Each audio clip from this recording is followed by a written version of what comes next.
Hello, I'm Dr. Dainty Jones Clark, and I am here to offer a presentation for our series called Spilling the Tea with Dr. D. The name of the presentation is M is for Many, and this is a presentation from the Dignity and Direction Group. I have the honor and privilege of being the founder and the president of the group. We're a nonprofit organization and where we expose resources for employment, education, and entrepreneurship. This is a part of our educational series, and you'll be able to find this presentation at our website that holds other courses. It's at dignityhall.myicourse.com. And this presentation is part of a larger series from a course or from course material that I'm calling the Mentor Experience. Purpose is Attractive. And hopefully you will have a chance to go and purchase that material. It's only $5. The course will only take you, I think it's less than 5 pages to read, but it will help you to explore who you are through your spiritual gifts. And then instead of worrying about going on dates, it will introduce you to an alternative way of being able to meet people while you're really still focused on yourself and your purpose, and allow other people to assist you with that. And along the way, you just might become married, as I did. All right, so let's move into this presentation. So the hopeful objective is that you'll be able to identify your mentor office, and we'll talk about that, your mentor office type that you and other types that you desire to connect with, and that you'll know the purpose for the connection. And hopefully you'll be able to name different locations or organizations or associations that will help you to connect with some other mentors. So again, if hopefully you've seen the course booklet by now called The Mentor Experience, this presentation is from the acronym MENTOR. So M is for many, is the M in mentor. E is for experience and expertise. N is for not your man. T is for time, and we're hoping to save time. O is for oxytocin. So this is a way to remain true to yourself by not having sexual relationships with your mentors, and trying to keep that just for marriage. And R is for respect. Respect God, respect yourself. All right. So again, if you want to look at the original source of this series, you can find that at dignityhall.myicourse.com. All right. So the course has 3 different tests that you can take if you go back and visit that first course. And it's going to give you 3 layers of spiritual gifts to help you to form your entire spiritual identity. And once you are connected with that information about yourself, you will be able to form a statement or about who you are, your spiritual gift mission statement, if you will.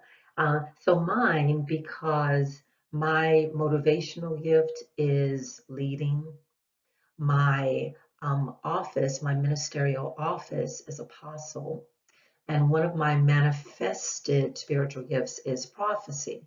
So I was able to form this partial statement that I am a leading apostle with prophetic abilities.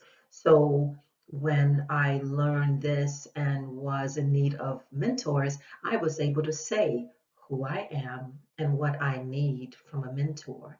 And mentors then, once they knew who I am and they can tell me who they are able to say what they might want from me as we have a mentor-mentee relationship. Hopefully, you'll have a reciprocal relationship as you are pairing up to build God's kingdom. So, M is for many. Why? Why should you have many mentors? Or why is the word many an operative term here? The reason I mention this is because traditionally, when we date, we'll date, and I'm saying this specifically for women, we'll usually date one person at a time. And we'll usually stay with that person for years to get to really know the person. And there's nothing wrong with that. There's nothing wrong with that at all.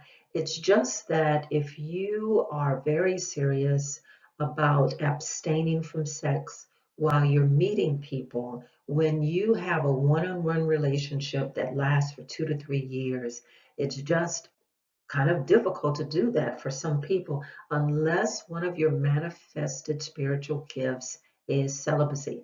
There are some people where they're just born being great at that. And if that's who you are, then you don't have to worry about it.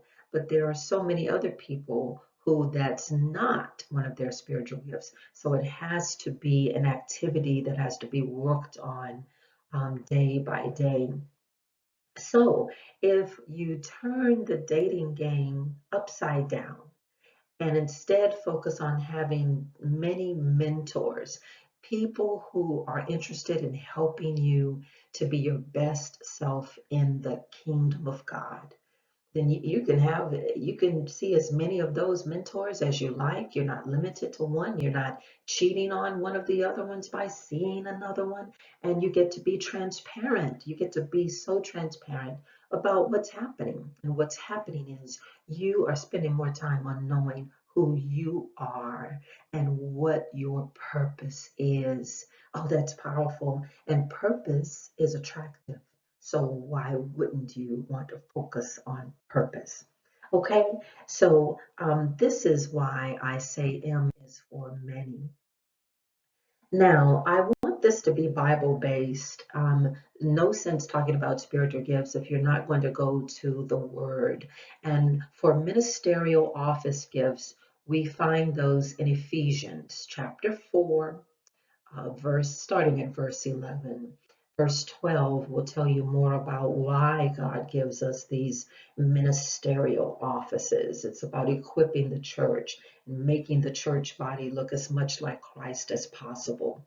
So here are the 5 offices, and they are apostles, prophets, evangelists, pastors, and teachers.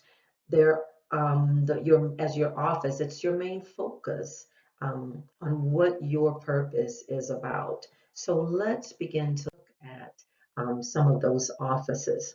Now, in this presentation, I am leaning much on some research that's been done by Dr. Jim Harris of Dynatos Global. I was fascinated by his research because he linked these ministerial offices to the business world and who we are when we work outside of the church. Now, those skills are transferable. You don't have to be one thing in the church and another thing in the business place, because remember, it's all God's kingdom anyway. And businesses started out years ago being called ministries. So some people worked all of the time in the church building, in the tabernacle, in the Ark of the Covenant, in Solomon's temple, in the synagogue.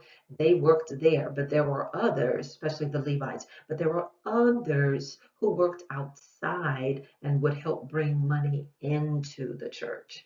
So it's still that way today. So the apostles tend to be visionaries and they lead companies. They can create from what seems like nothing. They explore new territories and try to show others how to create and envision.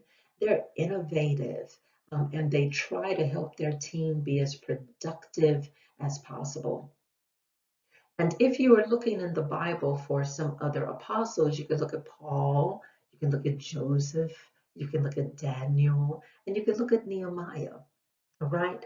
So if you have the office of apostle, when you're looking at the other offices, let's see what this screen says.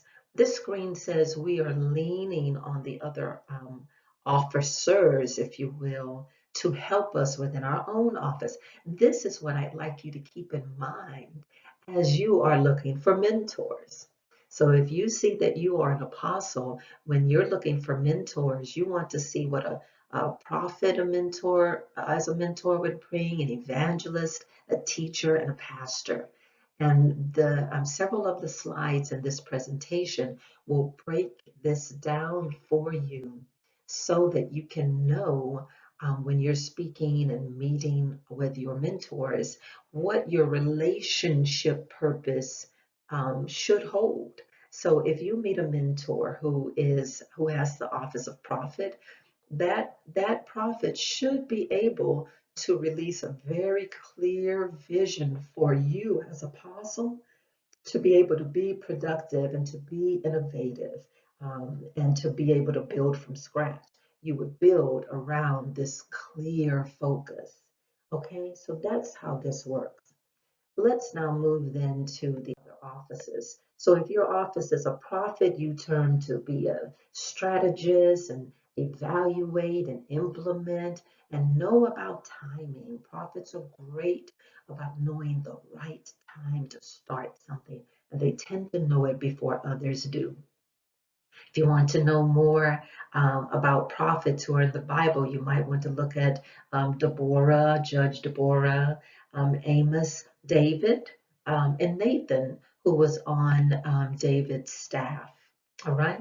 And then so prophets look at the other offices to help bring context, to sell the need for change, to make practical sense of revelations. That's what prophets need from those who hold other offices. Now, let's look at the pastor office. And a lot of us are familiar with what pastors do. But did you know that pastors can often work in departments like human resources, they're physicians and nurses, waitresses, and frontline service professionals? That's where they tend to work when they're outside of the church, and they have a supernatural gift of nurturing, maturing, and building a strong team. Some pastors from the Bible are Gaius, Nymphus, and Timothy. And what pastors can gain from relationships to other offices, the apostles can serve as role models to show them how to build their teams. Evangelists can remind them to focus on why their team members joined in the first place. Yes? All right, that's pastor relationships to other offices. Let's move to the evangelist office. So, evangelists have this supernatural gift of zeal for their product or their service. They are God's sales team. They are serious about spreading the good news. And some biblical examples are Philip, Andrew, and the woman at the well. Okay. Here are relationships that are important for the evangelist. So if an evangelist works with an apostle, the apostle can clarify and articulate the future that the evangelist is called to sell. The apostle can remind them of all sides of the issues and not just to focus on the positive upside. Be ready when you're evangelizing to be able to talk about the downside, because some people with whom one will evangelize won't be easy sells, if you will. They will have tough questions to answer, and the prophet can help the evangelist to begin to look at those different issues. And then last but not least is the teacher office. Business teachers are often employed as trainers, coaches, supervisors, technicians, and managers. And some biblical examples are Jesus, Ezra, Moses, and Jethro. Some of their relationships Or the apostle will serve as an executive mentor to a teacher. The evangelist will fill the teacher's classes. The pastors want to understand and reinforce the teachings to teach to the sheep. All right. So those are important teacher relationships. Now, now you see what your office is and what the other four offices are, and how you might have a mentor for all of those different offices to help to feed and equip you. And don't forget, you can also meet someone who has your same office to be able to learn from each other, iron against iron, as you're both on the same walk. And so you might want to know, now, where do I find mentors? Well, you can start in your inner circle with family and friends. And then you can ask mentors you already have if he or she can suggest some other mentors, especially to fill in the gap. Because if there's someone you don't yet know who holds other offices, other people might help you be able to meet them. You might find them at churches or your workplace, professional associations, and interest groups or classes. You might be taking academic courses, or you might be taking courses, biblical, or courses that will help you in defining your office that God has given to you. So there are different ways to do this, and just be open to the idea that also some mentors will find you, just as Boaz found Ruth while she was working. If you're busy working and walking in your purpose, people will be able to observe you're doing this. All right, so now it's your turn.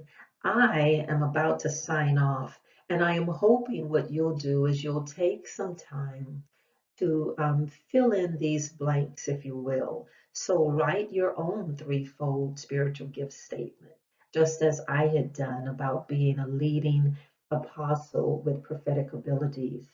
And find and ask yourself, which apostle shall mentor you, which pastor, prophet, evangelist, or teacher, and then answer, where do you think you will seek these individuals? Now, in closing, I want to pray for you. I pray that you find peace in knowing that your life has divine purpose. May you forever walk in your purpose. May God present many mentors to cross your path and pour blessings into your life. May you be a blessing. Amen. Well, that concludes my presentation for today. And if you have any questions of me, you can contact me via our dignitieshouse.org website on the Contact Us page. I hope that this has been a blessing to you, and I look forward to communicating with you again soon. For our next presentation will be E. E is for experience and expertise, and the Mentor Experience Purpose is Attractive series. Have a wonderful and blessed day. I'm Dr. Dainty Jones Clark of the Dignity and Direction Group.